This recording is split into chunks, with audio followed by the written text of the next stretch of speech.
오늘 총리 해임 건의안 처리가 무능내각 해체에 시작이 될 것입니다. 투표 결과를 말씀드리겠습니다. 국무총리 한덕수 해임 건의안은 총 투표수 295표 중 가 175표, 부 116표, 기권 4표로서 가결되었음을 선포합니다. 그러니까 해임 건의안이 처리가 된 거예요. 그럼 이게 대통령 앞으로 가게 되는 거예요. 이렇게 건의합니다. 이렇게 판단이 되는 거죠. 자, 화면 좀 보겠습니다. 오늘 표결 결과입니다. 여기 보면 찬성이 175표, 뭐 굉장히 많습니다. 그리고 반대는 116표 가결이 됐거든요. 윤기찬 변호사. 민주당 의원이 오늘 표결에 참여한 민주당 의원이 167명. 그리고 야당 표 한 6표 정도를 합쳐도 175표에 미달되고 몇 표 정도가 모자르거든요. 그럼 이거는 어디서 나온 겁니까? 혹시 국민의힘에서 나온 겁니까? 이거 어디서 나온 겁니까? 국민의힘 숫자를 빼면 예. 한 184표 정도가 되죠. 이 재석 의원 중에 국민의 숫자를 빼면 그러니까 184표보다 더 낮게 나왔잖아요. 예. 그러니까 결국은 이제 그 무소속 중에 친야 성향의 무소속하고 친야 무소속. 예. 그다음에 여러 가지 뭐 기본소득당 몇 개 있잖아요. 정의당 이렇게 합치면 그러니까 실제 그 분들 중에서도 이 총리 해임안은 맞지 않다라고 판단하신 분이 있는 거죠. 어떻게 보면. 그래서 총리 해임안은 시기적으로 봐도 사실은 대통령이 해외 나가서 지금 세일즈 외교전 펼치고 예. 있잖아요. 그러니까 해외 나가 있는 상황에서 대통령 이후에 국정 최고 책임자인 총리 해임안을 가결한다는 것이 일단 시기적으로 안 맞는 것이고 또 하나는 이재명 당대표의 그 체포동의안 이거하고 연관돼서 생각할 수밖에 없는 거죠. 그래서 그 총리의 해임안을 야당 대표 체포동의안과 연계해서 약간 정서적으로 접근했다는 부분이 예. 국회에서 일어날 일은 아니지 않겠는가라는 생각이 들고 마지막으로 이게 처음이 아니고 이전에 뭐 박진 장관도 있었고 예. 이상민 장관도 있었고 심지어 근데 탄핵. 총리로서는 처음이라면서요. 그렇죠. 그러니까 총리를 한다는 것은 장관 해임 건의안 또 하고 달라요. 예. 왜냐하면 국정 최고 컨트롤 타워이기 때문에 국정에 문제가 있다라고 말씀하시면서 대통령 없는 상황에서 총리의 해임은 의결한다. 물론 뭐 직무집행정지가 효과는 없지만 예. 상징적으로 볼 때 이게 국회가 내각이 돌아가겠습니까? 저런 상황이라면. 그래서 국회의원 입장에서 보면 시기적으로는 정말 안 맞는 의결을 했다. 저는 그렇게 판단합니다. 그러니까 오늘 순서가 이 해임 건의안부터 처리하고 그다음에 체포동의안 요 순서로 갔거든요. 그러니까 요게 가결될 때마다 이건 이제 민주당 의도대로 가는가 보다 했는데 이제 체포동의안에서 약간 결과가 나온 거죠. 약간 뭔가 예상치 못했던 뭐 예상한 분도 계셨지만 이런 상황이었습니다. 신경미 전 의원. 근데요, 이 총리 해임 건의안이요. 뭐 정치권 인사들은 다 그렇게 말씀하시더군요. 이거 윤석열 대통령이 뻔히 거부할 거다. 안 받아준다. 근데 이제 민주당은 이걸 왜 통과시킨 겁니까? 대통령 해임 건의안은 불가능하잖아요. 대통령 해임 건의라는 건 없으니까. 지금 어차피 이재명 당대표의 그 단식 중에 굉장히 중요한 안건이 지금 국가 운영 체제를 문제 삼는 거 아닙니까? 그런데 지금 총리를 이렇게 문제 삼는 것은 예. 한두 가지 목표가 있다고 봐죠. 금방 말씀드린 그 윤 대통령을 겨냥한 것도 있고, 예. 이 총리 이 내갈 통괄권이라고 그럴까요? 어떤 비중이라 그럴까요? 이런 게 매우 약해요. 그래서 사실 지금 쭉 일어나는 사건 사고들이 굉장히 많이 있는데 예. 여기에서 총리의 그림자가 보이지 않습니다. 그게 뭐 위법하다고는 얘기를 못 하겠지만은 약간 좀 무능하다라는 느낌을 주고 있기 때문에 예. 일단은 총리 해임안을 한번 올려서 자극을 주는 게 지금 필요하다라고 지금 보는 그럼 거죠. 약간 정치적 목적이라는 네, 겁니까? 그렇죠. 정치적으로 한번 충격과 자극을 줄 필요가 있다라고 지금 판단하고 있습니다. 요거요 짧게 김근식 교수님하고 윤경수 의원님께 제가 한 30여 초씩만 일단 듣는데 네. 근데 이 해임 건의안 오늘 통과됐는데 윤석열 대통령이 자극을 받겠습니까? 당연히 거부권을 행사하고 예. 해임 건의에 대해서는 뭐 거부할 수밖에 없는 상황이라고 보고요. 뭐 이상민 장관 해임했고 또 탄핵까지 했습니다만 그걸로 인해서 일단 행안부 장관이 직무정지가 됐고 그렇죠. 탄핵 소추로 그건 직무가 정지가 되죠. 그건. 헌법재판소에서 기각될 때까지 그 재난을 막을 수 있는 컨트롤 타워가 없었습니다. 그러니까 그런 식의 국정의 공백을 유발하면서까지 야당에서 과연 저렇게 정치 공세를 해야 되는지 저는 그게 좀 의문스럽고요. 예. 저는 저것은 그냥 이재명 대표가 뜬금없는 단식을 하는데 단식의 명분으로 걸었던 세 가지 조건이 있지 않습니까?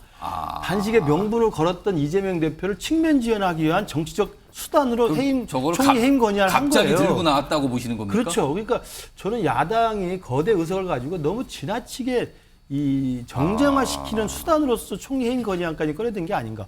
헌정사상 처음 진행된 겁니다. 지금 일단 이 해임 건의안이 국회 통과한 거는 총리의 경우 처음이라고 그래요. 그럼 역사에 남는 건데 나중에 사가들이 평가할 때 이게 당시 이재명 대표의 단식을 측면 지원하기 위해서 그리고 이재명 대표 체포동의안 표결을 앞두고 분위기 조성용으로 했다라고 하는 평가를 받으면 이게 얼마나 희화되겠습니까? 저는 그게 참 안타깝습니다. 윤경호 소장님은 지금 분위기 조성용으로 지금 저걸 한 거 아니냐라고 지금 지적을 하셨는데 어떻게 들으셨어요? 뭐 그런 측면이 있는 거 다 말씀하셨으니까 인정하고요. 저는 그러나 엄청난 의미가 있는 거다.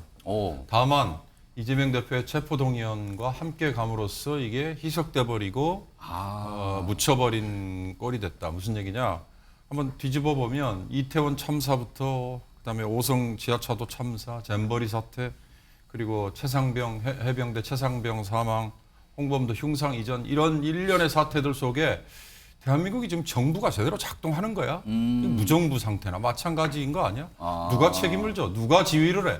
이런 비판이 얼마나 많았어요.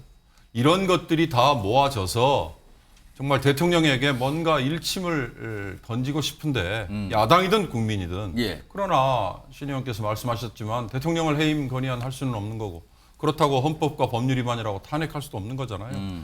그에 대한 상징으로 총리를 해임을 건의해서 통과를 시킨 거예요. 여러 의미가 있는 게 정말 과반수 이상을 차지하고 있는 야당의 힘이 이런 거구나라는 거. 그러니까 야당에는 지금 국민의힘 더불어민주당 말고 나머지 군소정당들도 지금 포함되는 거거든요. 그러니까 이런 점에서 사실은 총선이라는 게 얼마나 중요한가를 보여주는 건데 저는 지금 일당인 민주당이 전략 전술에서 완전히 실패하고 있다. 타이밍을 다 놓치고 있다. 국민이 정말 분노하고 있을 때 그럴 때 이상민 행안부 장관도 만약에 탄핵을 던졌으면 많은 국민이 정말 본인 물러나지 않는 사람에 대해서 더 많은 질타를 했을 것 같고 다른 차원도 마찬가지일 것 같은데 국방장관 마찬가지죠. 분노하고 있을 때 정말 탄핵 얘기가 나와서 바로 밀어붙였다면 모르는데 먼저 본인이 사의 표명해버리고 교체돼버리는 지금 상황이잖아요. 민주당의 원내 전략의 전략 전술에서의 실패가 지금 총리 해임 건의안이 통과된 이 굉장한 의미를 갖는 게 그냥 묻혀버린 게 아닌가 저는 그런 생각이 듭니다. 체포동의안과 또 같은 날 이게 돼서 이렇게 됐단 말이에요. 자, 그런데요 또 있습니다 오늘. 사실 이재명 대표에 대한 체포동의안 표결 뒤에 검사 탄핵 소추안 표결도 있었어요. 윤기찬 변호사. 이거는 뭡니까? 이것도 오늘 안건으로 올라가 있었더라고요. 네, 원래 이게 그 본회의에서 의결을 통해서 법사위에서 조사하게 할 수 있거든요. 근데 그것도 무산되고 바로 통과가 됐어요. 아마 의원들께서도 이게 정확히 뭔지 내용도 모르고 아마 했을 걸로 보여지는데. 그러니까 안동환 검사 탄핵 소추안. 저게 그 유우성 옛날 간첩 사건 있지 않습니까? 그 간첩 사건이 이제 무죄가 나왔고 나중에 그 유우성 씨에 대해서 외국 환거래법이라 해서 돈을 본인들 지인한테 보낸 그 부분이 처음엔 기소유예 처분을 했어요. 처음에는. 근데 나중에 이게 그 다시 기소를 합니다. 그 기소한 사람이 안동환 검사예요. 그러니까 그 다시 기소한 사건이 대법원까지 가는 과정에서 이거 그 공소권 남용이다라는 판단을 받아요. 그러니까 공소권 남용이니까 검사 당신이 법률과 헌법 위반한 거 아니냐 그래서 탄핵안을 낸 거거든요. 그러니까 문제가 있었다. 그래서 탄핵을 했는데 오늘 통과가 됐어요. 그렇죠. 장동원 의원의 말을 들어보면 아시겠지만 사실 그거는 그 이후에 상황 변화가 있었어요. 그 후에는 시민단체가 다시 고발을 했었던 거고 또 기존에 살펴보지 못했던 여러 가지 정황들이 나오고 해가지고 추가로 기소할 수밖에 없었던 거고. 근데 오늘 가결됐는데 표가 180표란 말이에요. 그럼 이거는 어떻게 된 겁니까? 저게 아까 빼기를 해보면요. 재석에서 빼면은 184표가 이제 국민의힘만 빠지면 나와요. 이상민 장관 탄핵 때도 179표가 나왔어요. 그러니까 거의 그 그러면 표가 거꾸로 뭐 반대표가 105표면 저게 국민의힘 의석수하고 좀 다른데? 근데 저 때는 재석이 287명이었어요. 국민의힘 중간에 자리 뜨고 일부 의원이 나갔다. 295가 아니고 또 여야 287이었기 그 때문에. 표결대로 나온 것 같다. 그래서 아마 저렇게 숫자를 단순 대입하면 안 되고 찬성표 180표가 의미가 있는 것이고 이상민 장관 때는 179표였으니까 거기서 거기였다 이렇게 보시면 돼요. 오늘 참 굉장한 표결들이 많았어요. 이게 사실은 매일 하나씩 있으면 굉장히 크게 다뤄질 내용들인데 이게 한꺼번에 벌어졌어요. 해임 건의안, 체포동의안, 탄핵소추안이 같은 날 다 처리가 됐습니다. 오늘요.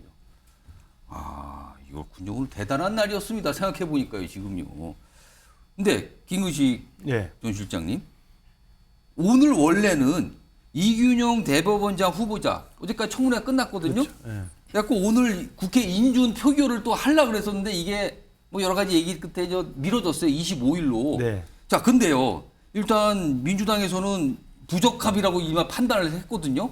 이런 상태인데 체포동의안이 가결이 되는 민주당이 굉장히 아주 이 충격을 주는 결과가 나왔단 말이에요. 그러면 대법원장 후보자에 대한 국회 인준투표, 이거 국회 동의사항인데 이거 영향을 좀 받았습니까? 아니면 상관이 없을 것 같습니까? 민주당은 이제 고민을 할 것 같습니다. 그러니까 원래 이제 오늘 본회의에서도 같이 하려고 논의를 했습니다만 올라갈 것 같다 예, 그랬었어요. 근데 오전만 이제 해도. 여야 모두 이게 사실은 이재명 대표 체포동의안 표결이 있기 때문에 만약 이것까지 있었으면 그렇죠. 정말 대단했던 엄청난 날입니다. 오늘. 복잡한 날이 된 거죠. 예. 본회의 일정이 굉장히 복잡하다. 이래서 아마 25일로 미룬 것으로 알려져 있고요. 근데 예. 이제 이 인사청문회가 끝나고 인사청문회 결과 보고서는 채택이 됐습니다. 예. 그런 면에서 보면 민주당도 완전 이게 그 동의하지 못하겠다. 근데 부적합 의견만 적시됐다는 그렇죠. 거죠. 인사보고, 청문보고서는 채택이 됐기 때문에 예. 아마 민주당으로서는 실제로 그 인준안의 표결에 들어갔을 때 예. 부결로 이걸 당론을 정할지는 고민을 하고 있는 것으로 보이고요.